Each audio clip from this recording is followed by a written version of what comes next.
दोस्तों, सहारा रेगिस्तान जितना ज्यादा बड़ा है, ये उतना ही ज्यादा रहस्य अपने अंदर लेकर बैठा हुआ है। वैज्ञानिक इसके ऊपर कई सालों से रिसर्च कर चुके हैं, लेकिन फिर भी कई सारी ऐसी चीज है सहारा डेजर्ट के बारे में जो कोई नहीं जानता है। हजारों प्रयास के बाद भी आज तक वैज्ञानिक इस रहस्य को नहीं सुलझा पाए हैं, और आज हम आपको सहारा डेजर्ट के इन्हीं रहस्यों के बारे में बताने वाले हैं। जैसे कि क्या आपको पता है कि सहारा डेजर्ट के अंदर एक आंख की आकृति बनी हुई है, और वहीं माना जाता है कि रहस्यमयी सिटी अटलांटिस भी इसी के नीचे है।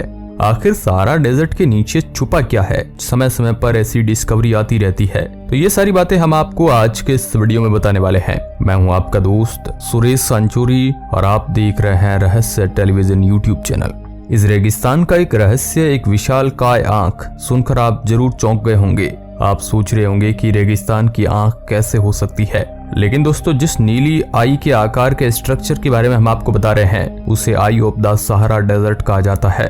दरअसल ये एक अद्भुत कलाकृति है। ये किसी इंसानी आंख की तरह देख तो नहीं सकती, लेकिन दिखने में ये किसी आंख जैसी जरूर नजर आती है। यह अद्भुत कलाकृति अंतरिक्ष से साफ नजर आती है। इस आंख की एक खास बात यह है कि ये अपने भीतर राज छुपाए हुए है। अफ्रीका के सहारा रेगिस्तान के बीचों बीच बना 50 किलोमीटर लंबा चौड़ा रिचर्ड स्ट्रक्चर रहस्यों से घिरा पड़ा है। सिर्फ इतना ही नहीं, सहारा रेगिस्तान में इसके निर्माण को लेकर काफी कंट्रोवर्सी है। दरअसल ये अपने आप यहाँ पर कैसे बनी, इस सवाल का आज तक जवाब नहीं मिल पाया है। इसलिए इस अनोखे निर्माण को एलियन से जोड़कर देखा जाने लगा। इस विशालकाय नीली आंखनुमा स्ट्रक्चर की लंबाई 120 मीटर और चौड़ाई 300 मीटर है। ये इकलौती ऐसी आकृति नहीं है, इस तरह की कई आकृतियां पृथ्वी के दूसरे हिस्सों में भी नजर आती है, लेकिन ये बाकी सबसे काफी अलग है। कई लोगों का ये भी मानना है कि ये कुछ और नहीं बल्कि रहस्यमयी सिटी अटलांटिस का सबूत है। अगर आप नहीं जानते हैं तो माना जाता है कि प्राचीन काल में अटलांटिस नाम की एक बहुत ही ज्यादा डेवलप्ड सिटी हुआ करती थी। यहाँ पर रहने वाले लोगों के पास अंधा पैसा था, और ऐसी जगह पूरी दुनिया में कहीं नहीं थी। ये बिल्कुल किसी स्वर्ग की तरह था जो कि धरती पर बना हुआ था। लेकिन इतिहास में ऐसी क्या घटना हुई कि अटलांटिस पानी में डूब गया और जमीन के अंदर दफन हो गया, और उसके सारे सबूत मिट गए। ऐसे में कई लोग मानते हैं कि अटलांटिस कहीं और नहीं बल्कि सहारा में मौजूद है। कई वैज्ञानिकों के हिसाब से सहारा एक वक्त में पानी से भरा हुआ था। ऐसे में हो सकता है कि अटलांटिस यही पानी में डूबा हो और उसके बाद पानी सूख गया, और जिसके बाद यहाँ पर ये विशालकाय रेगिस्तान बन गया हो।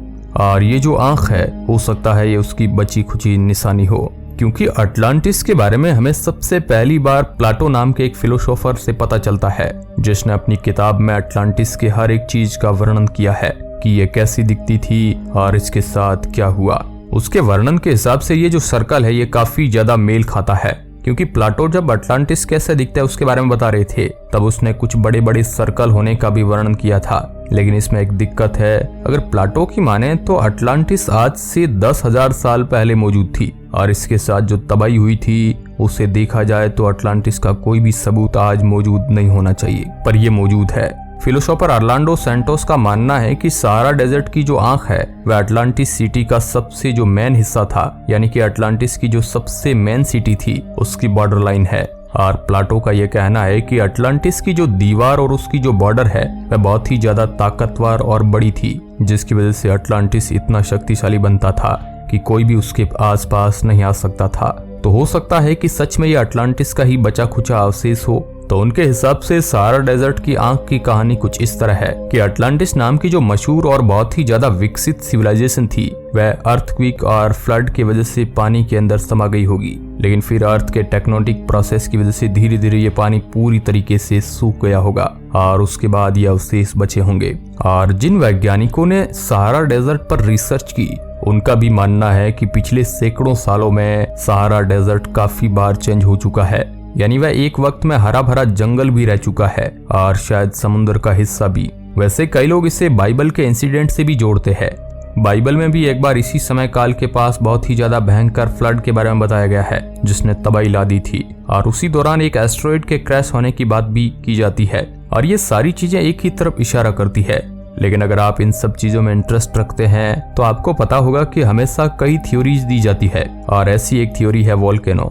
माना जाता है कि हो सकता है ये कोई एंशिएंट वोल्केनो हो जो कि फट चुका है। अगर कोई ज्वालामुखी फटता है और उसके बाद वह डेड हो जाता है तो कई बार वह एक क्रेटर की तरह बन जाता है।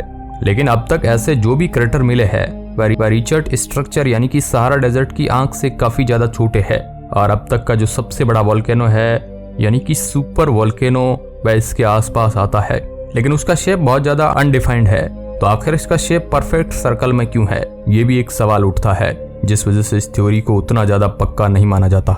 और वही कई लोग ये भी कहते हैं कि हो सकता है ये कुछ और नहीं बल्कि सहारा डेजर्ट का नेचुरल फॉर्मेशन हो और इतने वक्त के वेदरिंग और विंड की वजह से इसने ऐसा शेप ले लिया होगा जो कि आगे जाकर फिर से सैंड से ढक गया होगा और फिर जब इसके ऊपर से सैंड हटी होगी तो इसका शेप बिल्कुल किसी आंख की तरह गोल हो गया हो।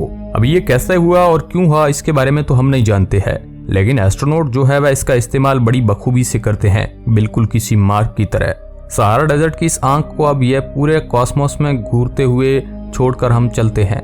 इसके अलावा सहारा डेजर्ट के कुछ और रहस्य भी है जानने वाले हैं। लिबियान ग्लास सहारा डेजर्ट का एक हिस्सा है जिसे लिबियान रेगिस्तान कहा जाता है। इसे अगर एक नजर से देखा जाए तो यह बिल्कुल किसी भी साधारण रेगिस्तान की तरह दिखता है, हर तरफ कड़कती धूप और पूरी तरीके से सूखापन, लेकिन इसकी गर्म जमीन पर कुछ चमचमाते टुकड़े आपको दिख जाएंगे। ये कुछ और नहीं बल्कि कांच है जिन्हें लिबियान ग्लास कहा जाता है। अब जो एंशिएंट इजिप्शियन थे उनको बड़े बेहतरीन तरीके से ग्लास बनाना आता था, वह भी आज से 5000 साल पहले, क्योंकि उन्होंने कई सारे पिरामिड्स में कांच का इस्तेमाल किया है। लेकिन ये जो कांच था ये 5000 साल नहीं बल्कि लाखों साल पुराना है और ये जो कांच है ये पूरे रेगिस्तान में भी मौजूद नहीं है बल्कि बस 150 किलोमीटर के लंबे से पट्टे में मौजूद है। तो अब आखिर ये ग्लास यहाँ पर आए कैसे, वह भी आज से इतने सालों पहले, ये भी एक रहस्य बना हुआ है। वैसे ये एक फन फैक्ट है कि तूतनखामेन के कब्र से जो सबसे ज्यादा कीमती और रहस्यमय चीज मिली थी वह था तूतनखामेन का हार, जिसमें एक रहस्यमय पत्थर लगा हुआ था जिसके बारे में कोई नहीं जानता था।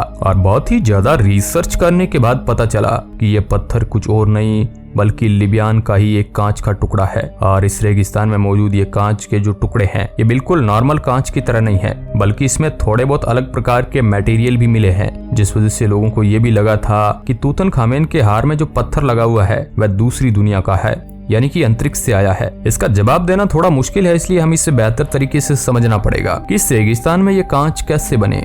तो लोगों का मानना है कि यहाँ पर एलियंस की लड़ाई हुई थी। जी हाँ, ये सुनने में बहुत ही ज्यादा मजाकिया लगता है, लेकिन सच में कुछ वैज्ञानिकों ने ये थ्योरी दी थी। दरअसल जब सबसे पहली बार न्यूक्लियर बॉम्ब टेस्ट किया गया था, या फिर जब भी रेगिस्तानी इलाके में न्यूक्लियर बॉम्ब टेस्ट किया जाता है तो उसके आसपास की मिट्टी पूरी तरीके से कांच में तब्दील हो जाती है, क्योंकि उन्हें बहुत ही ज्यादा हीट मिलती है। ऐसे में कुछ वैज्ञानिकों का ये भी कहना है कि यहाँ पर एलियंस की लड़ाई हुई थी, जिस वजह से यहाँ पर कई विस्फोट हुए और ये जो भी सैंड थी वह कांच में तब्दील हो गई और यहाँ पर एलियंस लड़े थे जिनके पास न्यूक्लियर वेपन्स थे। हालांकि ये बात मुझे भी हवा हवाई लगती है, क्योंकि इस प्रकार की बातों पर विश्वास मुझे भी नहीं होता। और भी कई प्रकार के अलग अलग वेपन थे इनके बारे में कहना है और उनके ही केमिकल्स इस कांच में मौजूद है, जिस वजह से ये कांच नॉर्मल कांच से अलग है और ऐसा लगता है जैसे ये दूसरी दुनिया से आए हैं। लेकिन जो ये थ्योरी थी ये ऐसे लोगों द्वारा दी गई थी जो कि यूएफओ और एलियंस के होने पर बहुत ही ज्यादा विश्वास करते हैं और इसलिए ज्यादातर वैज्ञानिकों द्वारा इस थ्योरी को नहीं माना जाता। और उनके हिसाब से यहाँ पर एक एस्ट्रॉइड क्रैश हुआ था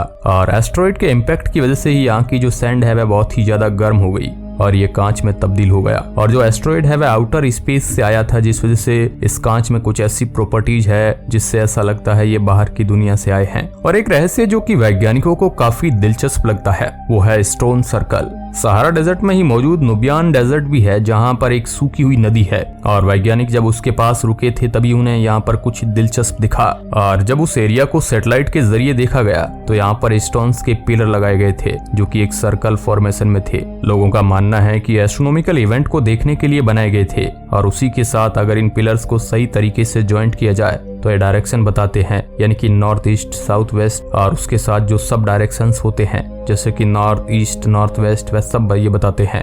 और कुछ साइंटिस्टों के अनुसार ये कॉन्स्टलेशन के हिसाब से सेट किए गए थे और इसकी मदद से तारों को स्टडी किया जाता था। तो जाहिर सी बात है इन्हें भी एलियंस से जोड़ा जाता है और कहीं और कुछ कहते हैं कि इनसे संकेत दिया जाता है, पर अब सच्चाई क्या ये तो शायद हम कभी जान पाएंगे। अगर हमारी ये वीडियो इन्फॉर्मेशन आपको पसंद आई है तो इस चैनल को आप सब्सक्राइब कर सकते हैं। वीडियो के अंत तक बने रहने के लिए आपका बहुत बहुत धन्यवाद।